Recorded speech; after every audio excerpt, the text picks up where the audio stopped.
Imagine you're drowning in open water. Right. And someone on a passing boat throws you a life jacket. You strap it on, expecting to float, expecting to finally feel secure. Naturally. But instead of keeping you above the surface, this particular life jacket is, well, it's lined with lead weights. Oh, wow. Yeah, it actually accelerates your sinking. So the very mechanism designed to save you becomes like the instrument of your destruction. Exactly. Welcome to today's deep dive, everyone, because today we're looking at a text that asks a universally confronting question. Can the systems we rely on to keep us afloat, specifically our spiritual and religious systems, can they actually be the very things drowning our mental health? It's a heavy question. It really is. We are unpacking a book titled Religion: How It Helps or Impairs Mental Stability, A Journey to Spiritual Wellness. It's by DeBorrah K. Ogans and Randall Ogans Sr. And look, even if you, the listener, don't share the author's specific faith, or maybe you're strictly secular, this is still so gripping. Oh, absolutely. Yeah. Because the psychology of group conformity, it affects all of us. Right.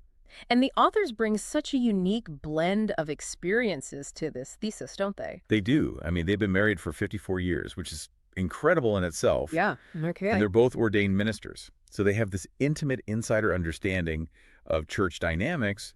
But DeBorrah also has a background as a pastoral counselor and a former CEO. Right, of a management consulting firm. Exactly. Yeah. And Randall has an extensive corporate background as an IT executive, like a former CEO and CFO. So they aren't just looking at this from a pulpit. Not at all. They're viewing mental stability through both a spiritual and a highly practical organizational lens. They understand how systems operate, in a corporate boardroom and in a congregation. Which is key here. Because to understand how religion can harm mental health, they say we first have to define the difference between a manufactured system and, well, an authentic lifestyle. Yeah, the book draws a very hard line there. They explicitly separate broad religion from what they consider true Christianity. Okay, let's unpack this. What do they mean by a manufactured system? Well, they're highly critical of religion when it just becomes this rigid, manufactured system of dictated rules and policies. Like dress codes and things like that. Exactly. Highly restrictive dress codes, mandatory attendance, linguistic policing. It's an environment where the focus is entirely on external conformity rather than any internal transformation. Right. In contrast to that, they actually cite the biblical book of James, which defines pure religion as looking after orphans and widows in distress and, maintaining personal integrity. So it's about what you actually do, not how you look to the group. It kind of reminds me of, well, imagine joining a prestigious country club just for the networking and the strict dress code, right? Right, yeah. Versus actually having a deep internal passion for the game of golf.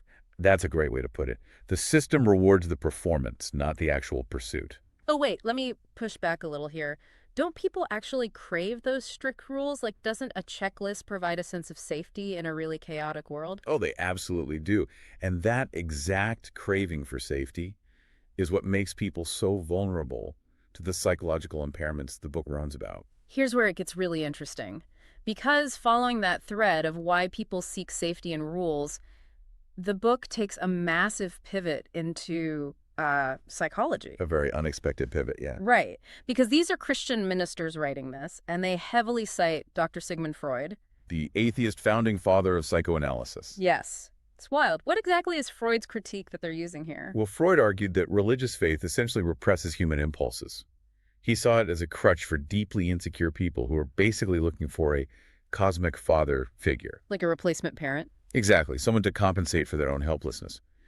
He theorized that these high-control religious systems foster infantile regression and that people use compulsive rituals just to, ease their own guilt. Infantile regression, meaning they lose the ability to make their own choices. Right. Their locus of control becomes entirely externalized. They just blindly obey the parent institution. It's like wearing heavy armor that's like 2 sizes too big. Oh, I like that. Yeah, because it looks super protective to everyone else, but inside, you're just drowning in it. Your actual core muscles waste away. But why would Christian authors concede this point to Freud? That seems so counterintuitive. What's fascinating here is that the authors are specifically calling out people who hide behind the guise of religion. The facade. Yes, the facade. They conform to the majority just to feel connected, projecting this image of holiness, but inside they remain deeply insecure and ambivalent. There's a minuscule element of truth to Freud's critique when you look at these manufactured systems. And if you're deeply insecure and hiding in that armor, you are perfectly primed to be exploited. Which brings us to a really dark reality. The book's firm stance against toxic church culture and spiritual abuse. This part was intense, because they aren't just talking about abstract rules. They say these legalistic practices leave people feeling empty and emotionally maimed. Maimed is a strong word, but it's accurate because they explicitly call out spiritual leaders, pastors, bishops, prophets who abuse their power. Right. They talk about situations where someone goes to a leader for spiritual counseling, and that leader coerces them into an affair or an improper encounter. They label it a seducing spirit, and it's profound emotional abuse. It is so bold for them to openly call out this dark side of institutional religion. I mean, the betrayal there is just total. It's the ultimate exploitation of that infantile regression we talked about.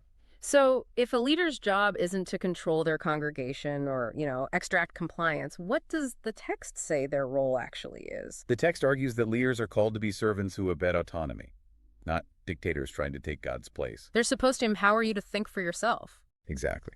And the authors share this fascinating historical detail to back this up. The early believers didn't even have brick-and-mortar buildings until around 300 AD. Wait, really? No church buildings at all? Nope. The people themselves were the church. The institution wasn't a physical place you went to perform a ritual. Wow. That completely changes the dynamic of power. It does. And they also reference the story of Moses and the Israelites. Even with a great leader, after they were freed from Egypt, it took them 40 years of wandering in the desert to lose their slave mentality. 40 years. Because freedom is terrifying when you've always been told what to do. You'd almost rather go back to the toxic system because it's predictable. That's the insidious nature of these systems. Okay, so since toxic leadership breaks down a person's boundaries and their mental stability, how do we fix it? The book transitions into this really actionable roadmap. It does, and it's a surprisingly holistic approach to wellness. Yeah, they emphasize faith, obviously. They mention the Greek word for faith, pistis. Meaning a firm persuasion. Right, and the power of the Holy Spirit.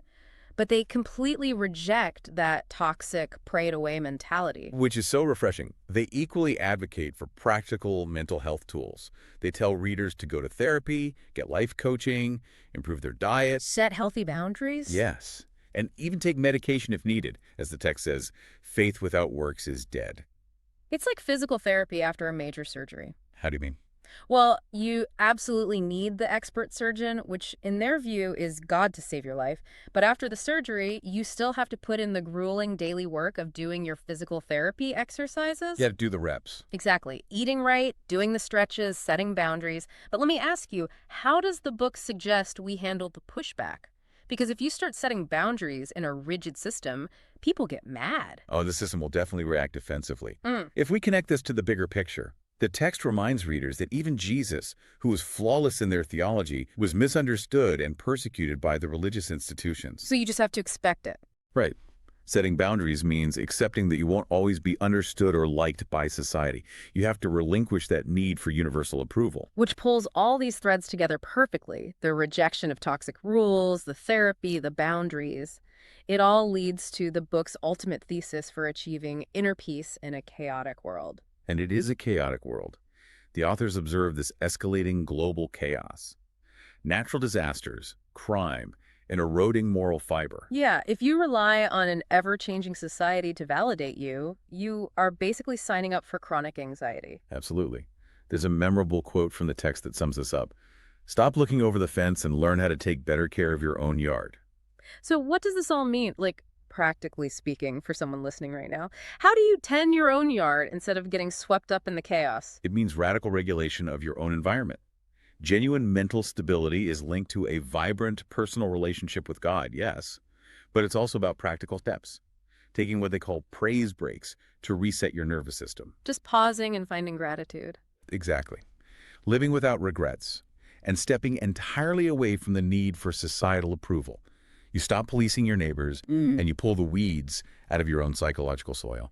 I love that. It's such a profound journey this book takes us on, from the extreme dangers of manufactured, rule-heavy religion, where we literally lose our ability to think. And where predators exploit that weakness. Right, to this liberating power of authentic spirituality, healthy boundaries, and true holistic mental health care. It's a complete paradigm shift. It really is. And for you, the listener, whether your background is deeply religious, strictly secular, or, somewhere right in between, the psychological warnings in this text are universally relevant. We all face that temptation to hide our insecurities behind the facade of a group's rules. We really do. We all want to fit in, but at what cost? So we want to leave you with one final lingering question to mull over today. If true mental stability requires us to strip away the manufactured systems we use to fit in, what hidden dress codes or unwritten rules in your own life, maybe in your workplace, your friend group, or your own personal philosophy, what rules are you blindly conforming to right now at the expense of your own mental wholeness? It's worth thinking about. It definitely is. Thanks for joining us on this deep dive.